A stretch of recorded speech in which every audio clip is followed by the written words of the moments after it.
فرانس کافکا یوه کیسه. ځکه چې موږ د ونې غوندې په واوره کې یو. ظاهراً مازې په واوره کې تکیه وي، یوه کوچنۍ دکه به یې وغورځوي.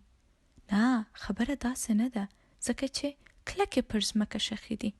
خو ګوره، ان دغه هم یوازې ظاهراً دغسې ښکاري.